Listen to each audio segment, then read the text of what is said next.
Merhaba arkadaşlar, örgü kanalıma hoş geldiniz. Tığ işi hem kolay hem de güzel bir bebek yeleği yaptım. Bugün bunun anlatımını sizlerle paylaşmak istiyorum. Bu model yeleği hem kız bebek için hem de erkek bebek için yapabilirsiniz. Yelek örgüsüne yakadan zincir yaparak başlıyoruz. 0-1 yaş arası bütün çocuklar için aynı sayıda başlayabilirsiniz. Hiçbir sorun olmayacaktır. Ben bugün yelek anlatımını 3 aylık bebek ölçüsüne göre yapıyorum. Siz bu roba arttırma sırasını benim yaptığımdan bir sıra fazla yaparsanız 6 aylık bebek için olacaktır. 2 sıra fazla yaparsanız 9-12 aylık bebek için olacaktır. Yelek örgüsünde iplik olarak ben bugün Alize Happy Baby Soft markalı bir iplik var. Bunu kullanmayı tercih ettim. Kullandığım iplik üzerinde 100 gram iplikte 330 metre var. Bir yumak iplikten tam bitmedi arkadaşlar. Bakın bu kaldı. Bir yumak iplik bitmiyor. Ben bugün bu ipliği kullandım. Ama siz istediğiniz marka iplik ve renkleri kullanarak bu yeleğin örgüsünü yapabilirsiniz.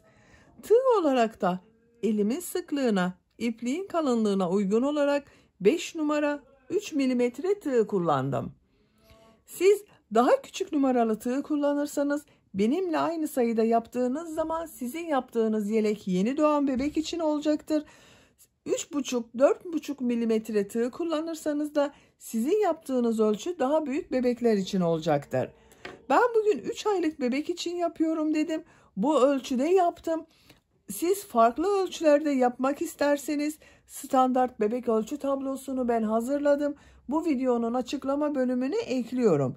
Siz o tabloda bulunan ölçülere göre roba yüksekliğini, gövde yüksekliğini ve genişliğini ayarlayarak istediğiniz ay için bu yeleğin örgüsünü yapabilirsiniz. Roba bölümüne de 2 tane düğme yaptım, bakın buraya. Bu şekilde figürlü bir düğme kullanmayı tercih ettim. Hem kız bebek hem de erkek bebek kullanabilir. Kız bebek için yapacaksanız bunu pembe renk veya da farklı renkler yapabilirsiniz. Erkek bebek için yapacaksanız da mavi düğmeler tercih edebilirsiniz. Örgünün ters tarafı bu şekilde. Arka görüntüsü de bu şekilde arkadaşlar. Çok kolay bir yelek. Size bitmiş olarak ölçülerini söylüyorum. Bugün anlatacak olduğum yeleğin ölçülerine. Kol altının buradan gövde genişliğini ölçüyorum. 25 santimetre. Yüksekliğini ölçüyorum. Tam yükseklik 28 santimetre. Kol altından yükseklik 17 santimetre. Bu ölçüde 3 aylık bebek için güzel bir ölçü. İnç olarak çalışan arkadaşlar için de ölçüyorum. Bak bu şekilde ölçüyorum. 10 inç. Kol altından gövde yüksekliğini ölçüyorum. 7 inç. Tam yüksekliğini ölçüyorum. 11 inç. Sizin bebeğinizin kilosuna göre 6 aylık bebek içinde olabilir. Tombul bir bebekse 0-3 aylık bebek içinde olur bu ölçü arkadaşlar. Hazırsanız hep birlikte bu güzel yeleğin örgüsüne başlayalım. Örgü kanalıma abone değilseniz abone olmayı unutmayın lütfen. Örgü kanalıma abone olmak ücretsiz. Örgü kanalıma ücretsiz abone olup orada bulunan zil şeklinde dokunarak açık yaparsanız kanalıma video yüklediğim zaman ilk önce size bildirim gelir. Örgülerimden herkesten önce sizin haberiniz olur. İzlediğiniz videolarıma beğeni ve yorumlarınızı da yaparsanız çok sevinirim arkadaşlar. Örgü kanalıma ücretsiz abone olup beğeni ve yorumlarıyla da destek olan bütün arkadaşlara ayrıca teşekkür ederim. Hepinize kolay gelsin. İyi çalışmalar.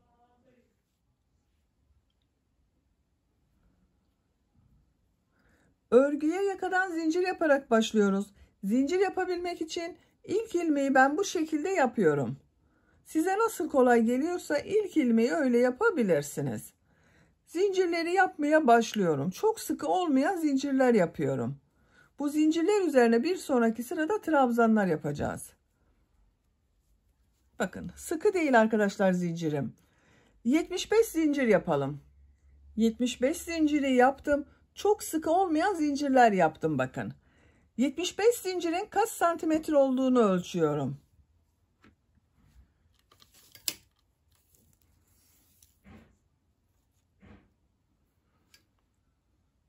30 santimetre zincir uzunluğu var arkadaşlar.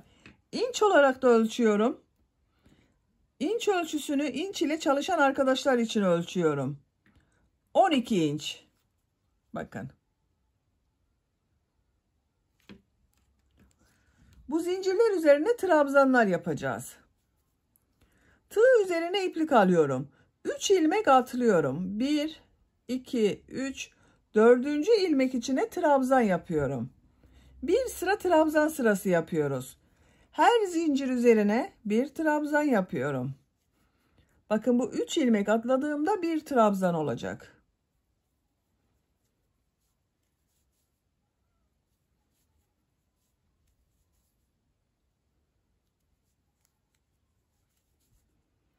Zincirler üzerine trabzanlar yaparak sıra sonuna kadar devam edelim.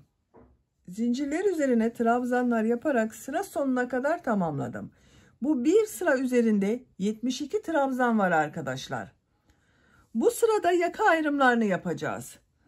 İşaret yapalım isterseniz. Bakın yaka ayrımlarını 2, 4, 6, 8, 10 ilmek sayıyorum. 11. ilmeğe işaret yapıyorum. Kol içinde 14 ilmek sayıyorum. 2, 4, 6, 8, 10, 12, 14. 15.'ye işaret yapıyorum.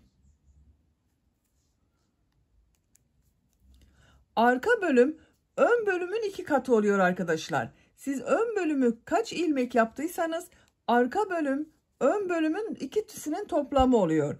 20 ilmek sayıyorum bakın. 2, 4, 6, 8, 10, 12, 14, 16, 18, 20. 21.'ye işaret yapıyorum. Bu işaret yaptığım yerler arttırma yeri. Kol bölümü için 14 ilmek sayıyorum. Bu kolda 14 ilmek yaptım. Buraya da 14 sayıyorum. 2, 4, 6, 8, 10, 12, 14. 15.'ye işaret yapıyorum. Bakın geride kalan trabzanları sayıyorum. 2, 4, 6, 8, 10. 10 da bu ön bölümde kaldı.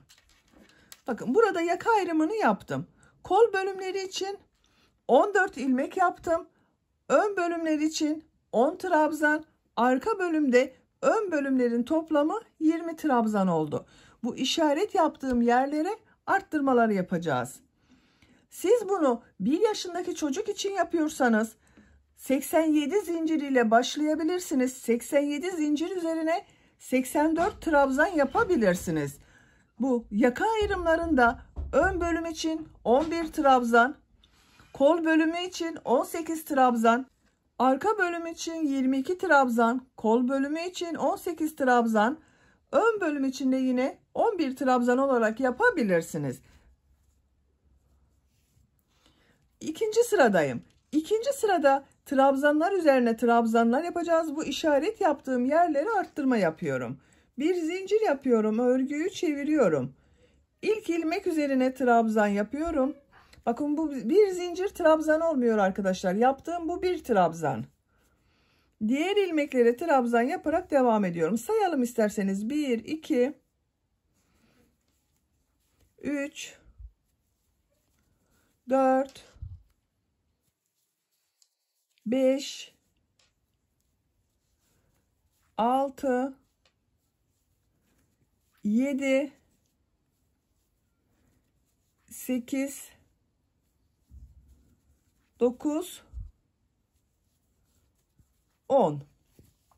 Bakın 10 trabzanı ön bölüm için yaptım. Bu işareti çıkarıyorum. İşaret yaptığım bu ilmeğe arttırma trabzanları yapıyorum.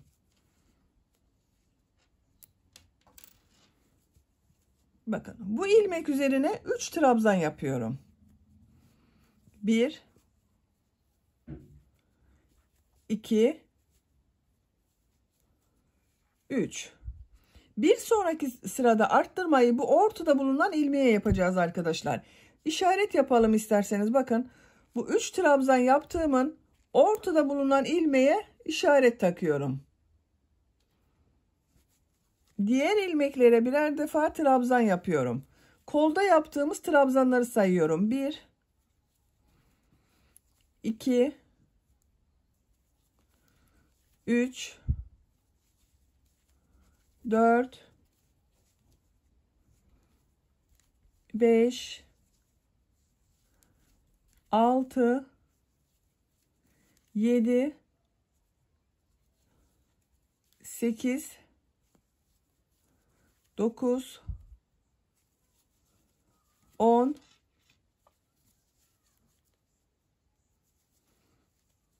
11 12 13 14. Bakın iki işaret arasına 14 trabzanı yaptım. Bu işaret yaptığım ilmek üzerine 3 trabzan yapıyorum.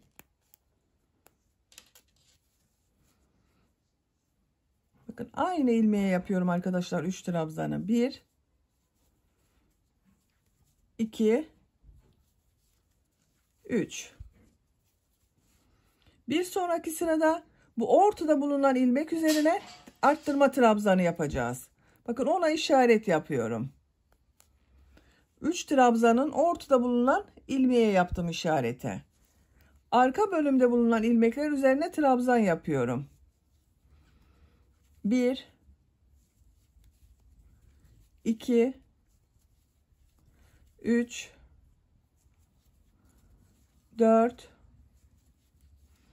5 6 7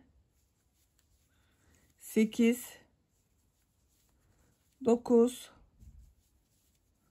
10 11 12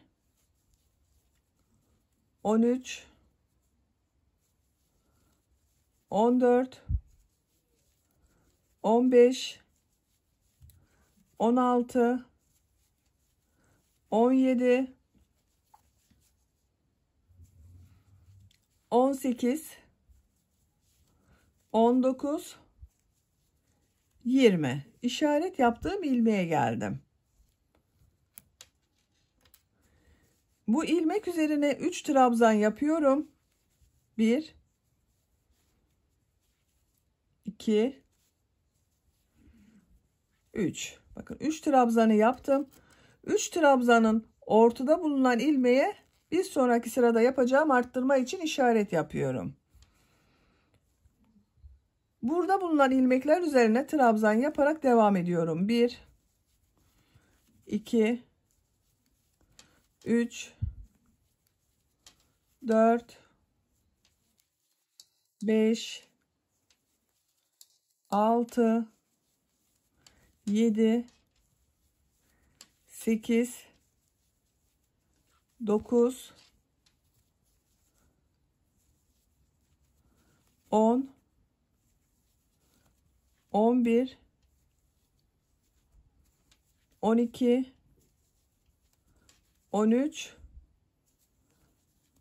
14. Bakın işaret yaptığım ilmeğe geldim. Bu ilmekten çıkartıyorum. Bu ilmek üzerine 3 trabzan yapıyorum. 1 2 3. Diğer ilmeklere trabzan yaparak devam ediyorum. Buraya da işareti yapalım. Bakın 3 trabzan yaptım. 1 2 3. Ortada bulunan ilmeğe işaret yapıyorum.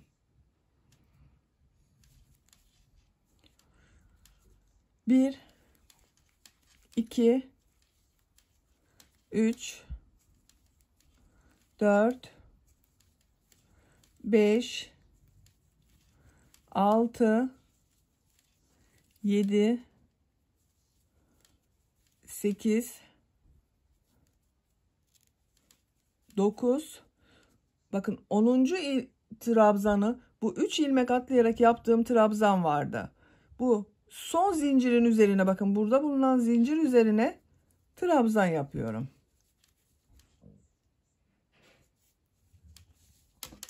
Bakın arkadaşlar, ikinci sırada arttırma yerlerinde arttırmalar yaptım. Bu arttırma ilmeklerinin üzerine 3'er trabzan yaptım. Bu sırada da bu işaret yaptığımız ilmekler üzerine 3'er trabzan yapacağız. Bakın görüntüsü böyle. 3. sıradayım. Bir zincir yapıyorum. Örgüyü çeviriyorum. İlk ilmek üzerine trabzan yapıyorum. Diğer ilmeklere trabzan yaparak devam ediyorum. Arttırma yapacağımız ilmeğe kadar trabzanları yapıyorum.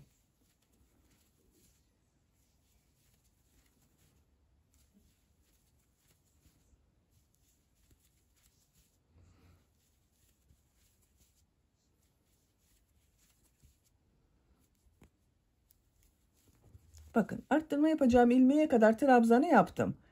1, 2, 3, 4, 5, 6, 7, 8, 9, 10, 11 trabzan oldu.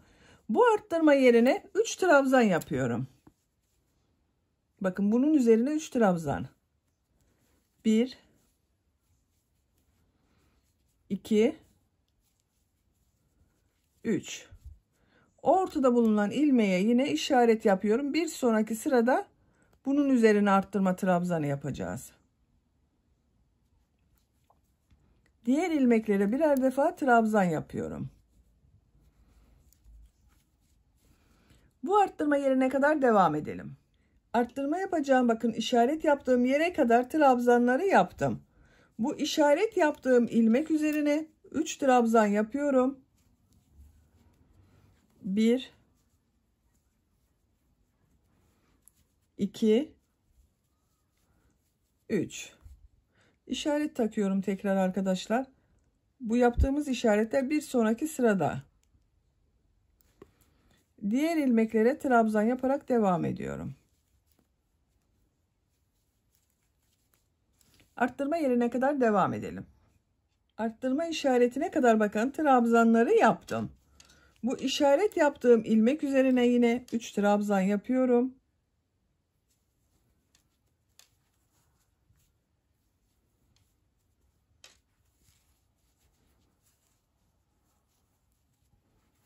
Bakın aynı ilmeğe 3 trabzan yaptım. Ortada bulunan ilmeğe işaret takıyorum. Diğer ilmeklere birer defa trabzan yapıyorum.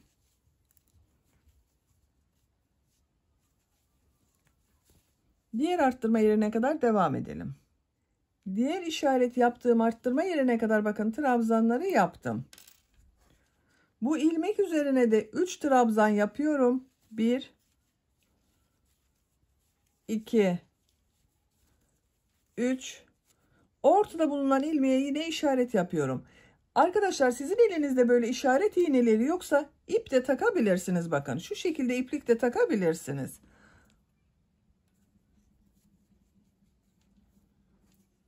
Bakın burası orta nokta.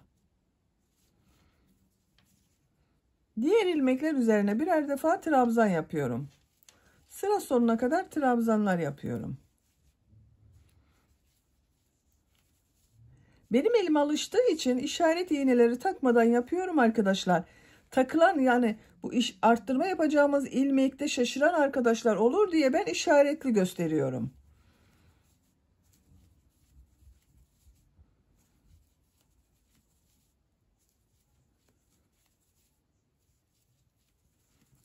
Son ilmeği de trabzanı yaptım.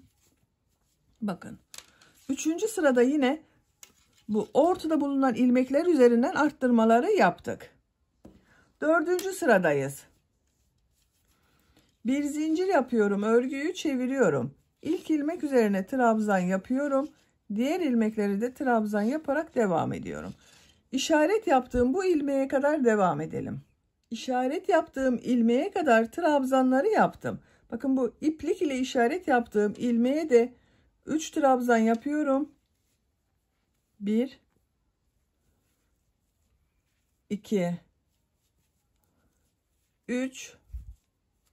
Ortada bulunan ilmeğe yine işaret yapıyorum. Bir sonraki sıra için yerini belirliyorum.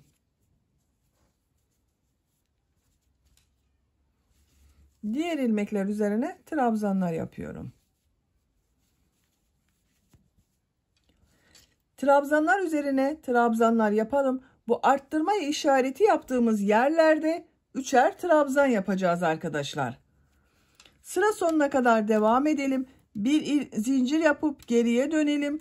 Roba örgüsü bu şekilde devam edecek. Bu arttırma işaretleri bakın. Buralarda 3 trabzan yaptım. Bu 3 trabzanın ortada bulunan ilmekler üzerine arttırmaları yapıyoruz. Roba yüksekliğini yapacak olduğunuz bebeğin büyüklüğüne göre tekrarlayarak tamamlayalım. Roba örgüsünü 9 sıra o trabzan sırası olarak yaptım. 1, 2, 3, 4, 5, 6, 7, 8, 9. Şu şekilde de bakalım. Bakın arkadaşlar, görüntüsü böyle. Santimetre olarak ölçüyorum. 8 santimetre yükseklik var. Burada bitirmiyorum. Robanın örgüsüne devam edeceğiz. Bu sırada bu ön bölümlere popcorn modeli yapıyorum. Popcorn modelini örgünün ters tarafından yapıyorum. Siz yapacak olduğunuz büyüklüğe göre 1 veya 2 sıra devam edebilirsiniz. Ama örgünün ters tarafından model yerleştirmesi yapıyoruz. Ona göre 1 sıra eksik veya 1 sıra fazla yapabilirsiniz. Bir zincir yapıyorum. Örgüyü çeviriyorum bakın. İlk ilmek üzerine trabzan yapıyorum. Tığ üzerine iplik alıyorum. Bu trabzanın üzerine popcorn modeli yapıyorum. Bakın 1, 2, 3, 4. 4 defa trabzan yapıyor gibi yaptım. İlmek topladım bakın. Hepsinin içinden bir defa da çekiyorum. Tığ üzerine iplik alıyorum. Bakın bu ilmek üzerine trabzan yapıyorum. Tığ üzerine iplik alıyorum. Hemen yanında bulunan ilmek atlamıyoruz arkadaşlar. Bunun üzerine popcorn modelini yapıyorum. Popcorn modelini şu şekilde yapıyorum. Bilmeyen arkadaşlar için gösteriyorum. İlmeğe tığ takıyorum. İplik aldım, çektim. Tığ üzerinde 3 ilmek var. İplik alıyorum. 2 ilmekten çıkardım. Burada bekletiyorum. Tekrar tığ üzerine iplik alıyorum. İlmeğe tığ taktım, iplik aldım, çektim. 2 ilmekten çektim. Tığ üzerinde 3 ilmek oldu. Tekrar tığ üzerine iplik doluyorum.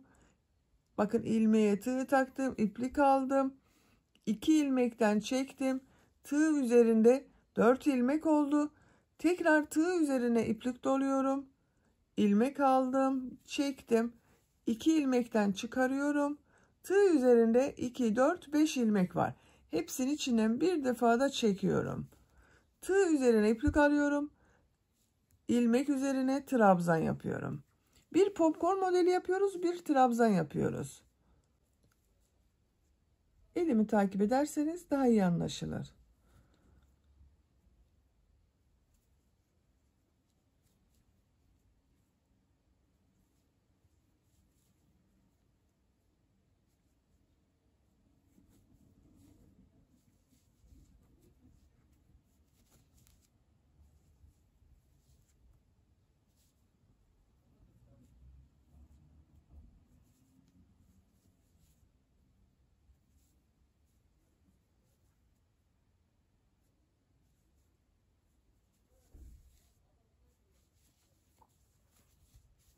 Bakın düz tarafının görüntüsü böyle oluyor. Kabarık bir görüntü elde ediyoruz. Arttırma yaptığımız buraya kadar devam edelim. Arttırma yapacağımız yere kadar modelleri yaptım. Bakın bu şekilde oldu. Şu ilmek üzerine arttırma yapacağız. Bakın bu son popcorn modelinden sonra aynı ilmeğe bir trabzan yapıyorum. Arttırma yapıyorum arkadaşlar burada. Tığ üzerine iplik alıyorum. Bu popcorn modelini bakın. Bu arttırma yaptığım ilmeğe yapıyorum.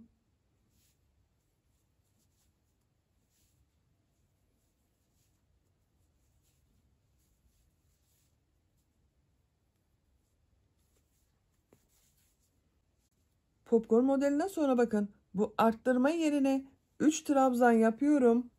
1, 2, 3. Kol bölümündeyiz bakın. Kol bölümünde de bu ilk ilmek üzerine 2 trabzan yapıyorum. Bir arttırma yaptım bakın arkadaşlar. Diğer ilmeklere birer defa trabzan yapıyorum.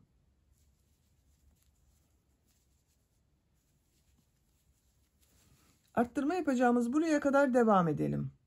Kol bölümünde trabzanlar yaparak arttırma yapacağım. Bakın bu ilmek üzerine geldim. Şu en son ilmek üzerine bir arttırma trabzanı yapıyorum. Arttırma yapacağımız bu ilmek üzerine 3 trabzan yapıyorum.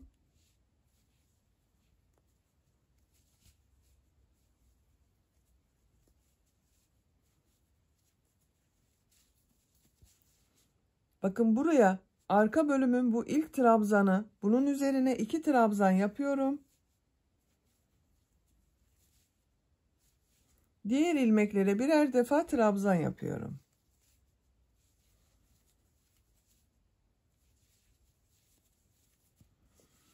Bakın arttırma yaptığımız burada bu ortada bulunan ilmekten önce 2 trabzan yaptım. Ortada bulunan ilmek üzerine arttırma yaptığımız ilmek üzerine 3 trabzan yaptım. Diğer ilmeğe de 2 trabzan yaptım. Diğer arttırma yerine kadar devam edelim. Arka bölümde trabzanlar yaptım. Arka ile kol bölümünü ayıran arttırma yerine geldim. Bakın bu ilmek üzerine arttırma yapacağız. Ondan önce bulunan bu ilmeğe 2 trabzan yapıyorum. Arttırma ilmeğinin üzerine 3 trabzan yapıyorum.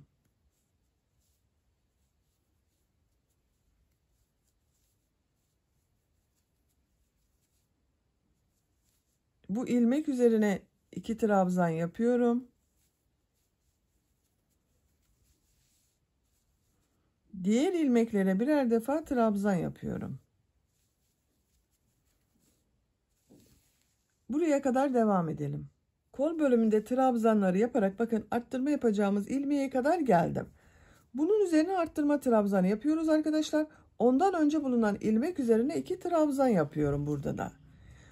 Bu arttırma ilmeğinin üzerine ne yapacağıma bakıyorum. Bakın diğer ön bölüm ile kol bölümünü ayıran bu arttırma yerine bir 3 trabzan yaptım. Bir de popcorn modeli yaptım.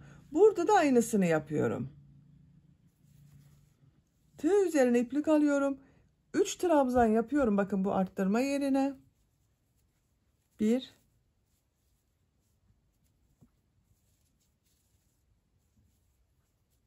2 3 aynı ilmeğe bir de popcorn modeli yapıyorum. 1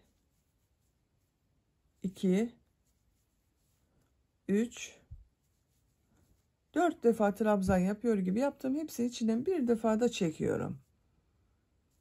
Tığ üzerine iplik alıyorum. Yanında bulunan ilmek üzerine bir trabzan yapıyorum. Aynı ilmeğe bir de popcorn modeli yapıyorum. Diğer ön bölümde de aynısını yaptım bakın.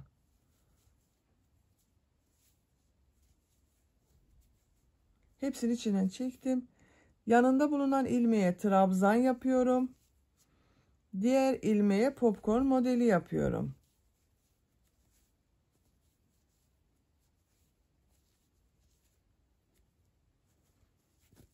Trabzan yapıyorum. Popcorn modeli yapıyorum.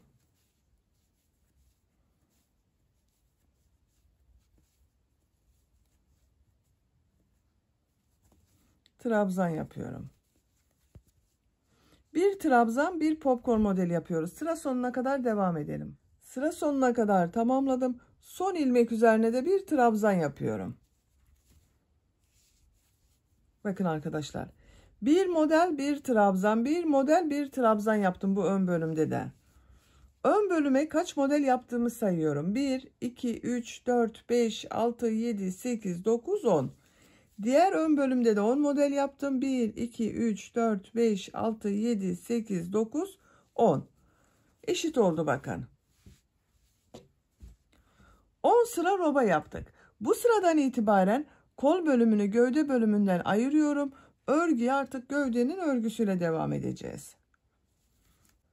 Bir zincir yapıyorum. Örgüyü çeviriyorum. Trabzan sırası yapıyoruz arkadaşlar. İlk ilmek üzerine trabzan yapıyorum. Modelin üzerine bakın. Şurada bir ilmek var. Model üzerine bir trabzan yapıyorum. trabzan var. Bakın şu trabzanın üzerine bir trabzan yapıyorum. Model üzerine trabzan yapıyorum. Trabzan üzerine trabzan yapıyorum. Her ilmeğe trabzan yapıyoruz. Arttırma yaptığımız yere kadar devam edelim. Her ilmeğe birer defa trabzan yaparak arttırma yapacağımız ilmeğe kadar geldim. Bakın model üzerine bir trabzan yaptım. Bu bir trabzanların üzerine yine bir trabzan yaptım. Arttırma ilmeğinin üzerindeyim. Bu ilmek üzerine 2 trabzan yapıyorum. 1 2 kol altı için bir zincir yapıyorum. Tığ üzerine iplik alıyorum. Kolda bulunan bütün ilmekleri atlıyorum. Kol ile bakın arka bölümü ayıran bu arttırma yerine 2 trabzan yapıyorum. 1 2 kol altında bir zincir ile ön ve arka bölümü birleştirdim bakın. Diğer ilmeklere birer defa trabzan yapıyorum.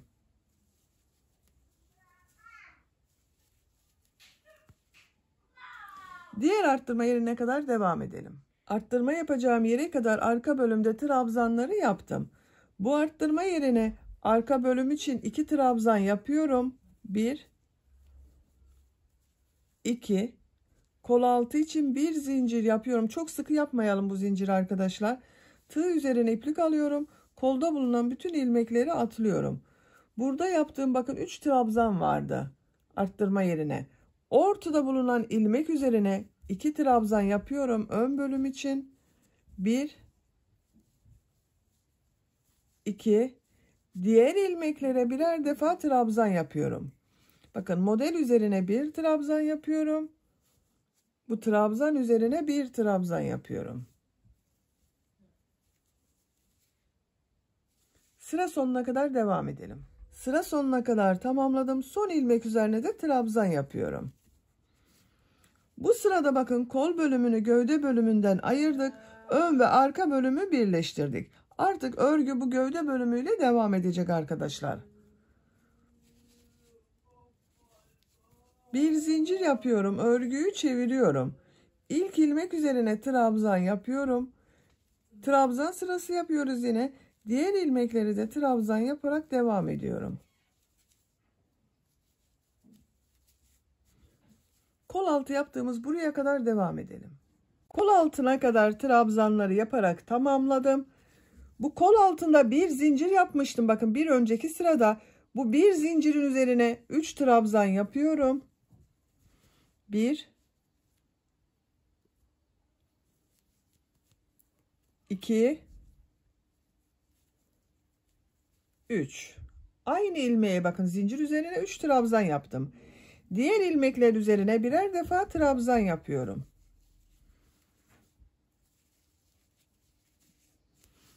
Diğer kol altına kadar devam edelim. Diğer kol altına kadar trabzanları yaptım. Burada bulunan bakın bir zincir yapmıştım kol altında. Bu bir zincir üzerine 3 trabzan yapıyorum yine. 1 2 3 bakın bir zincir üzerine 3 trabzan yaptım. Diğer ilmeklere birer defa trabzan yapıyorum. Bu kol altının görüntüsü de bakın bu şekilde oldu. Sıra sonuna kadar devam edelim. Sıra sonuna kadar tamamladım. Bir zincir yapıyorum, örgüyü çeviriyorum. Artık başka arttırma yapmayacağız arkadaşlar. Gövde bölümünün örgüsü bu trabzan ile devam edecek. İlk ilmek üzerine trabzan yapıyorum. Diğer ilmekler üzerine de trabzan yaparak devam ediyorum.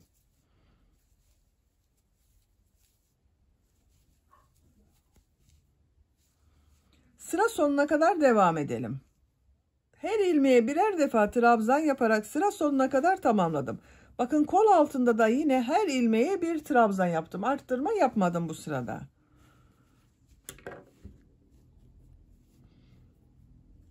Bakın bu şekilde oldu. Gövde bölümünün örgüsü bu trabzan sıralarıyla devam edecek arkadaşlar. Tercihinize göre trabzan sırasını tekrarlayarak gövde bölümünün örgüsünü tamamlayalım. Gövde bölümünün örgüsünü trabzan sıralarını tekrarlayarak tamamladım.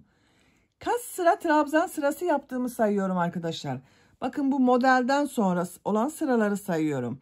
1, 2, 3, 4, 5, 6, 7, 8, 9, 10, 11, 12, 13, 14, 15, 16, 17. 17 sıranın sonunda gerekli yüksekliği elde ettim. Bu sıradan itibaren bu uç bölümde bir düz bir ters lastik örgüleri yapacağız. Onu yapmadan önce ön pat çalışmalarını yapmak istiyorum. Bakın burada bitirdim. Bu uç noktada bitirdim. Bir zincir yapıyorum. İlk ilmek üzerine sık iğne yapıyorum. Sık iğne sırası olarak yapıyorum arkadaşlar. Bakın bu trabzan boşluğuna sık iğne yapıyorum. İlmek var, sık iğne yapıyorum. Sık iğne yapıyorum. Gördüğüm ilmeklere birer defa sık iğne yapıyorum.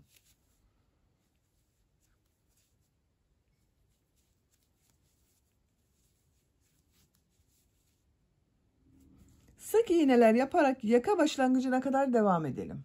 Yaka başlangıcına kadar bir sıra sık iğne yaptım bakın ön patta arkadaşlar. Bir zincir yapıyorum, örgüyü çeviriyorum. Bir sıra daha sık iğne yapıyorum. Her ilmek üzerine bir sık iğne yapıyorum.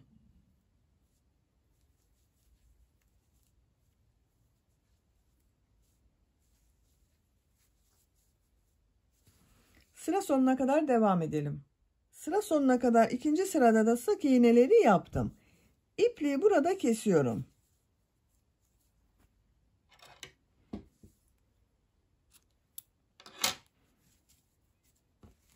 Bakın bu ön patta 2 sıra sık iğne yaptım arkadaşlar. Diğer ön patta da aynısını yapıyorum. Diğer ön patta yakadan başlıyorum bakın. Yakanın burada bulunan ilmekten bir ilmek yapıyorum. Bir zincir yaptım, sağlamlaştırdım. Buraya bir sık iğne yapıyorum. Aynı yere bir sık iğne daha yapıyorum.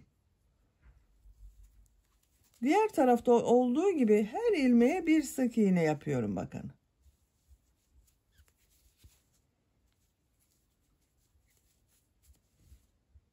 Sıra sonuna kadar devam edelim. Sık iğne yaparak bakın sıra sonuna kadar tamamladım. Bir zincir yapıyorum, örgüyü çeviriyorum. Bir sıra daha sık iğne yapıyorum. İlk ilmek üzerine sık iğne yapıyorum. Diğer ilmekleri de sık iğne yaparak devam ediyorum. Yaka başlangıcına kadar devam edelim. Diğer ön patta da 2 sıra sık iğneyi tamamladım bakın arkadaşlar. Yaka başlangıcındayım. İpliği kesiyorum.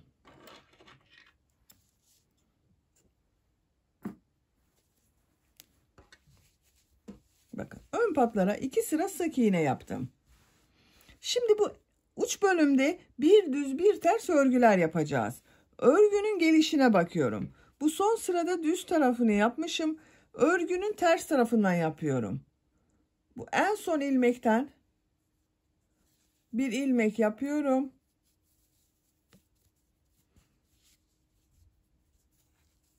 Bir düz bir ters lastik örgüsü yapacağız. Bir zincir yapıyorum. İlk ilmek üzerine trabzan yapıyorum. Bu sırada bir düz bir ters boşluktan alıp trabzan yapacağız. İlk ilmek üzerine bakın bir trabzan yaptım.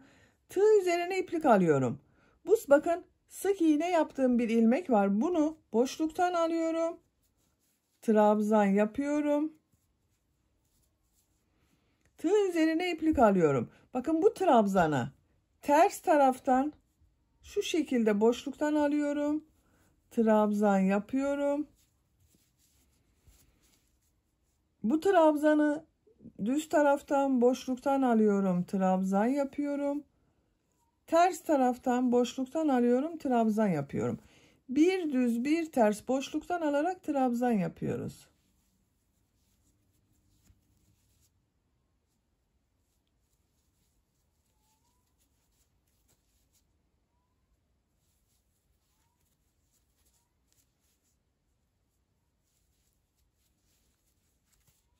Düz tarafının görüntüsü bakın bu şekilde arkadaşlar.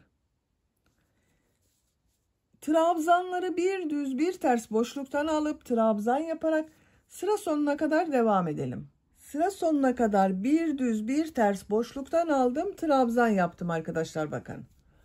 Sıra sonunda yine bu, bakın şunu şu şekilde boşluktan alıyorum. Düz taraftan trabzan yapıyorum. Son ilmek üzerine bir trabzan yapıyorum. Bakın sıra başıyla sıra sonunda görünen görüntünün aynı olması gerekiyor arkadaşlar. Şekline bakalım. Bakın bu şekilde oldu. 2 zincir yapıyorum. Örgüyü çeviriyorum. Bu sırada bu yaptığımız trabzanları nasıl görüyorsak o yönde boşluktan alıp trabzan yapıyorum. Bakın ilk trabzan ters tarafta görünüyor. Ters taraftan boşluktan alıyorum. Trabzan yapıyorum. Düz tarafta görünüyor. Düz taraftan boşluktan alıyorum. Trabzan yapıyorum. Gördüğümüz gibi yapıyoruz bakın. Ters tarafta görünüyor. Ters taraftan boşluktan alıyorum. Trabzan yapıyorum. Düz tarafta görünüyor. Düz taraftan boşluktan alıyorum. Trabzan yapıyorum.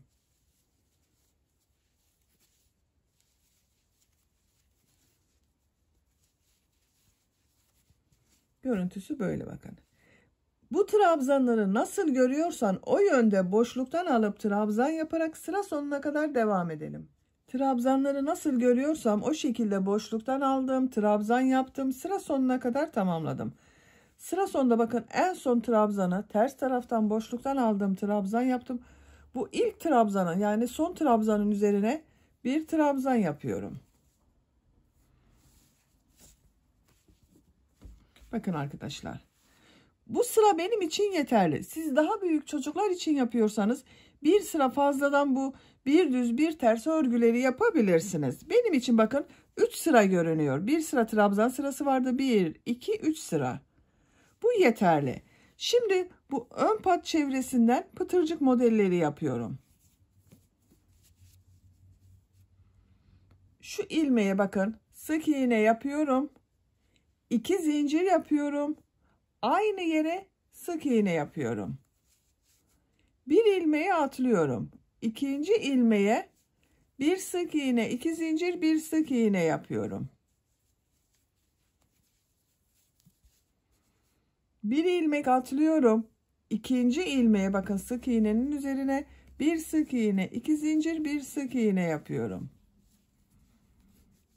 Bir ilmek atlıyorum. İkinci ilmek üzerine bir sık iğne, 2 zincir, bir sık iğne yapıyorum.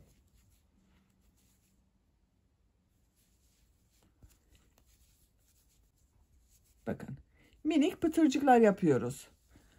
Bu roba bölümünün buraya bakın yakanın buraya da düğme ilikleri yapacağız. Buraya kadar pıtırcık modelleri yaparak devam edelim. Buraya kadar pıtırcık modellerini yaptım. Bakın kol ayrımı yaptım. Bu sırada arkadaşlar modelin hemen üzerinde bulunan ilmeğe kadar pıtırcık modelleri yaptım. Buraya düğme iliği yapıyorum. Bir düğme iliğini buraya yapıyorum. Bir diğerini hemen bu yakanın başlangıcına yapacağız. Düğme iliği için 5 zincir yapıyorum. 1, 2, 3, 4, 5. Aynı ilmeğe sık iğne yapıyorum. Bakın ilk düğme iliğini buraya yaptım. Bir ilmek atlıyorum. İkinci ilmeğe bir sık iğne, 2 zincir, bir sık iğne yapıyorum. Bir ilmek atlıyorum. İkinci ilmeğe bir sık iğne, 2 zincir, bir sık iğne yapıyorum. Bir ilmek atlıyorum. İkinci ilmeğe bir sık iğne, 2 zincir, bir sık iğne yapıyorum. Bir ilmek atlıyorum. İkinci ilmeğe bir sık iğne, 2 zincir, bir sık iğne yapıyorum. Bir ilmek atlıyorum. İkinci ilmeğe bir sık iğne, 2 zincir, bir sık iğne. Bir ilmek atlıyorum. Bakın buraya düğme iliği yapacağız. Buraya kadar 1, 2, 3, 4, 5 pıtırcık modeli yaptım. Bir ilmek atlıyorum. Bir sık iğne yapıyorum. Düğme iliği için 5 zincir yapıyorum.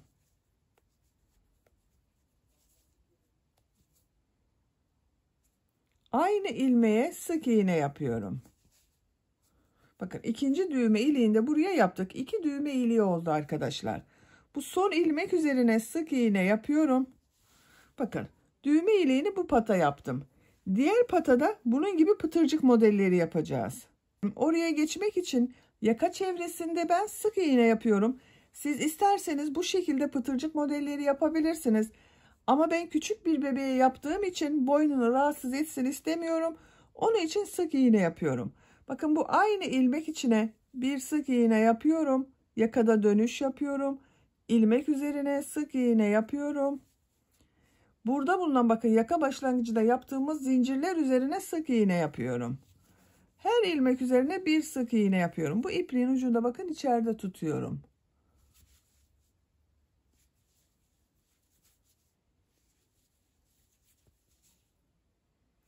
Yaka çevresinde sık iğneler yaparak bu uç noktaya kadar devam edelim.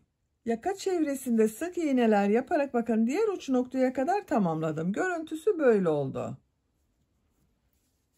Bu ön patada burada yaptığım gibi pıtırcık modelleri yapıyorum.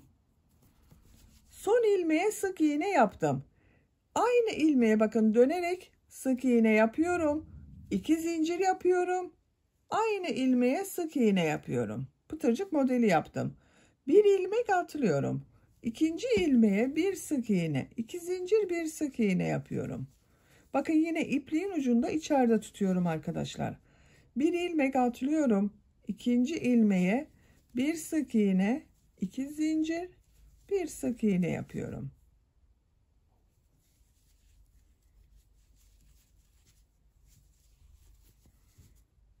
Pıtırcık modelleri yaparak buraya kadar devam edelim.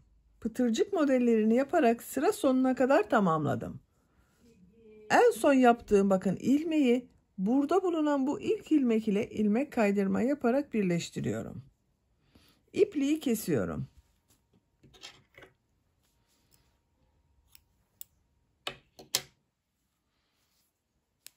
Bakın arkadaşlar yeleğin gövde bölümünü bitirdik. Bu şekilde oldu. Kol örgüsünün birisini ben yaptım. Bakın bu şekilde burada yaptığım gibi bir düz bir ters örgüler yaptım kol örgüsünde de. Diğer kolun örgüsünü sizinle birlikte yapalım. Kol altından başlıyorum. Kol altında bulunan bakın bu bir zincirli ilmekten bir ilmek yapıyorum. Bir defa bağlıyorum daha sağlam olsun diye. Buradan bir ilmek yapıyorum. Bu arttırma yaptığımız bir ilmek vardı bak burada. Gövde bölümünde buraya 2 trabzan yaptım. Buraya da 2 trabzan yapıyorum kol için. 1 2 arttırma yerine 2 trabzan yaptım. Diğer ilmeklere birer defa trabzan yapıyorum. Sıra sonuna kadar devam edelim. Kol çevresinde trabzanlar yaparak bak sıra sonuna kadar tamamladım. Sıra sonunda bu arttırma yaptığımız ilmeğe de 2 trabzan yapıyorum. Buraya kadar her ilmek üzerine bir trabzan yaptım. Bak buraya 2 trabzan yapıyorum. 1 2 aynı ilmeğe bu ön bölüm içinde bak 2 trabzan yaptım. Kol bölümü içinde 2 trabzan yaptım. Son ilmek ile bu ilk yaptığım ilmeği ilmek kaydırma yaparak sırayı birleştiriyorum. Bakın arkadaşlar kolun örgüsü bu şekilde oldu.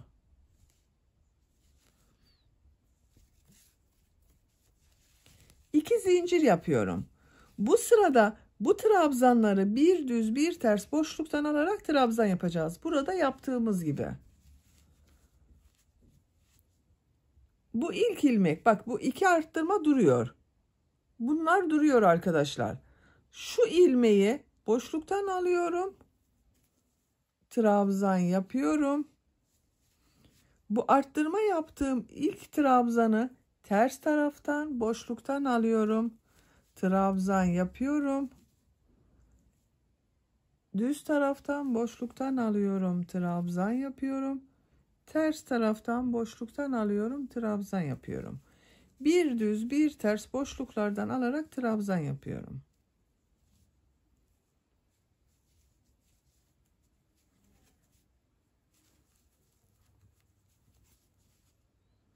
Sıra sonuna kadar devam edelim. Sıra sonuna kadar tamamladım. Sıra sonunda bakın son trabzanda düz taraftan boşluktan aldım, trabzan yaptım. Bu son ilmek ile burada yaptım, bak 2 zincir yapıp burada yaptığım ilmeği ilmek kaydırma yaparak birleştiriyorum. Bu 2 zincir yaptığım ters tarafta görünen trabzan oldu. İlk bak düz taraftan boşluktan aldım, trabzan yaptım. Sıra sonunda da düz taraftan boşluktan aldım, trabzan yaptım. 2 zincir ters tarafta görünen trabzan oldu. Bakın görüntüsü böyle oldu. 2 zincir yapıyorum. Bu sırada bu yaptığım trabzanları nasıl görüyorsam o şekilde boşluktan alıp trabzan yapıyorum. Düz tarafta görüyorum. Düz taraftan boşluktan alıyorum, trabzan yapıyorum. Ters tarafta görünüyor. Ters taraftan boşluktan alıyorum, trabzan yapıyorum.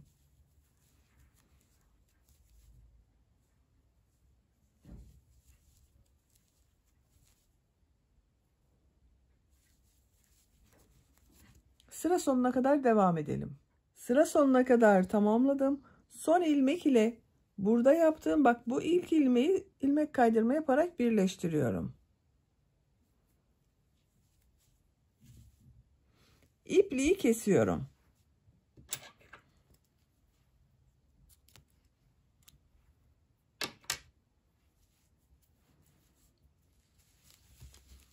Kol örgüsünde ben bir sıra trabzan yaptım. İkinci sırada bir düz bir ters boşluktan aldım, trabzan yaptım. Üçüncü sırayı yine nasıl görüyorsam o şekilde boşluktan aldım, trabzan yaptım. Diğer kolu da aynı yaptım bak arkadaşlar. Siz isterseniz bir sıra daha devam edebilirsiniz, bir düz bir ters. İpliği de örgünün ters tarafından ilmekler arasında çekiyorum bakın.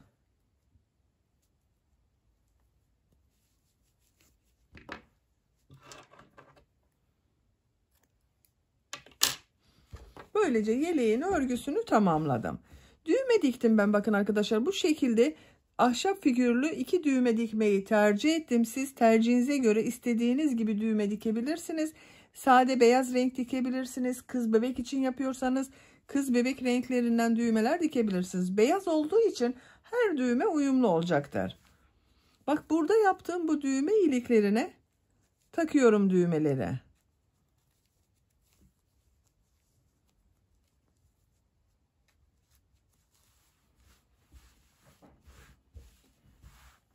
Böyle oldu. Bakın çok şirin oldu yelek arkadaşlar. Hem kız bebek hem de erkek bebek kullanabilir bu yeleği. Yeleğin bitmiş olarak ölçülerini size söylüyorum. Kol altının buradan gövde genişliğini ölçüyorum. 25 santimetre. İnç olarak ölçüyorum. 10 inç. Yüksekliğini ölçüyorum. Kol altı yüksekliğini ölçüyorum. 17 santimetre. Tam yüksekliğini ölçüyorum. 28 santimetre. İnç olarak da ölçüyorum. Yükseklik 11 inç. Kol altının yüksekliği 7 inç. Bu ölçüde 3 aylık bebek için güzel bir ölçü oldu. 3-6 aylık bebekler çok rahat kullanabilir arkadaşlar bu yeleği. Arka görüntüsü de bakın bu şekilde. Bir yumak iplikten de bakın bu kaldı. Bir yumak iplik bitmedi. Böylece bir örgü anlatımının da sonuna gelmiş oldum. Beni dinlediğiniz ve izlediğiniz için hepinize çok teşekkür ederim. Örgü kanalıma abone değilseniz abone olmayı unutmayın lütfen. Örgü kanalıma abone olmak ücretsiz. Örgü kanalıma ücretsiz abone olup orada bulunan zil şeklinde dokunarak açık yaparsanız kanalıma video yüklediğim zaman ilk önce size bildirim gelir. Örgülerimden herkesten önce sizin haberiniz olur. İzlediğiniz videolarıma beğeni ve yorumlarınıza yaparsanız çok sevinirim arkadaşlar. Sizlerle yeni örgülerde görüşmek dileğiyle. Hoşça kalın, sevgiyle kalın.